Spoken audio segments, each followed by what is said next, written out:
The U.S. Department of Agriculture has issued an expanded plan for remote and telework for their employees. Those teleworking must report to the office at least 2 days per pay period. Remote workers are not required to come into the office on a regular basis. Malcom Shorter is Deputy Assistant Secretary for Administration at USDA. Malcolm, welcome to the program. Thank you. So there's a minimum of 2 days, as I mentioned, per pay period that a teleworker has to come in physically into the office. Correct. How did you arrive at that number?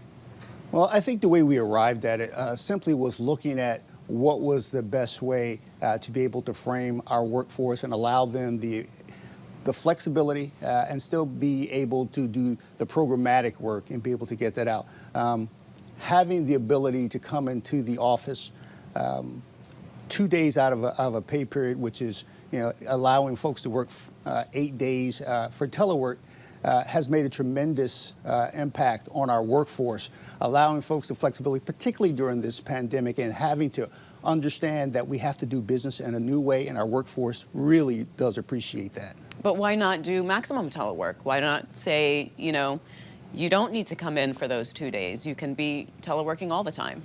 Well, we call this sort of a maximum telework flexibility, because if you do anything less than that, then you're really doing remote work. And we also have the opportunity for our folks to do that. The department itself and sort of the agencies and the missions that we do sometimes do require folks to be in an office space just to get the administrative things done. Some in-person work may be required. So we've tried to do that in a way that is respectful and responsible to keep our people safe, to allow them the opportunity to come in and get their work done. So the guidance still is flexible based on mission needs or staff needs? Very much so. One of the things we did with the issuance of our directive for telework and remote work was we were able to do an assessment of an analysis of the work that folks were doing. And we were able to talk to our workers also in sort of a survey format to get their feelings about how they're doing things and what is good for them, what is available for them. And then we took all of that and we made a determination of what jobs could be remote, what jobs could be telework. And now it's up to the agencies or the missionaries to determine for some of that work how many days folks come in, because what we talked about was the maximum. 4 days every week or 8 days of pay period. Now, there are some jobs in USDA that wouldn't allow for that. For example, if you're a firefighter, you got to be there. Nobody wants you fighting fires at home. But there are other things.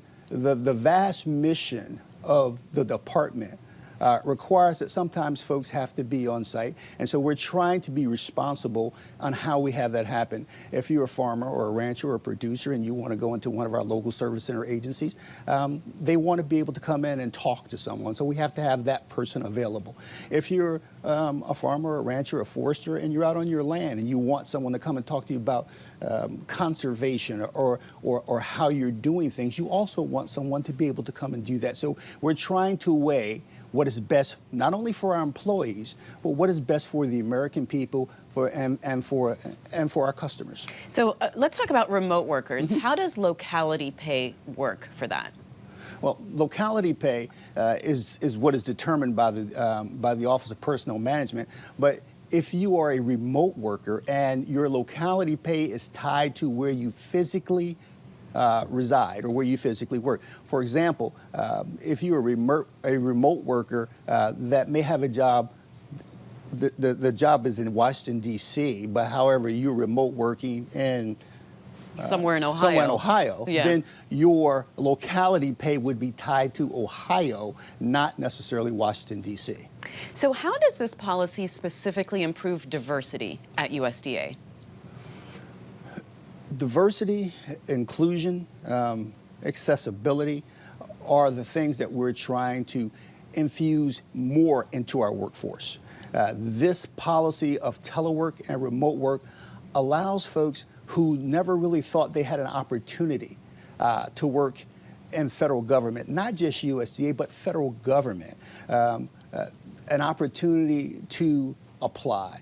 It increases our ability to attract top talent, but more importantly, it increases our ability to retain the top talent that we have. You know, morale has been low at USDA, according to recent surveys. Do you think that this telework and remote work guidance will improve morale overall at the agency? Absolutely. I think starting back in March of 2021, Secretary Vilsack issued his interim guidance for telework, and that had a tremendous shot in the arm for our workforce who had heretofore previously not had that level of telework available to them. Remember, we're in the middle of a pandemic. Folks were concerned and they were worried about, child care, other things, just coming into an office space and wanting to make sure that it was safe. So the ability to telework was paramount. And we weighed that against our ability to be not only responsive, but effective and efficient toward our customers, because you have to weigh that balance. And I think it has given sort of a new life to our workforce.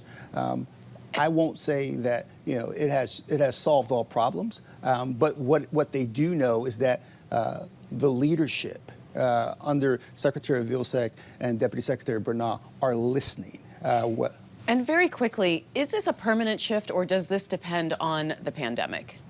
No, this is a permanent shift under this administration, and certainly there's opportunities for other administrations to come in and do different things. But I believe that what we are seeing in the effectiveness and the efficiency of our workforce as we are putting out our programmatics makes this something that folks would want to continue.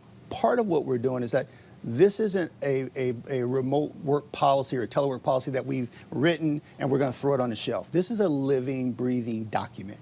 And we are making analyses and taking surveys for folks. How's this working? What's working? Because as we try to envision what this new workforce of the future looks like, this is just a tool that we're going to use to, again, attract top talent and retain top talent. All right. Well, Malcom, thanks so much for being on the program. Appreciate it. Thank you so very much for having me.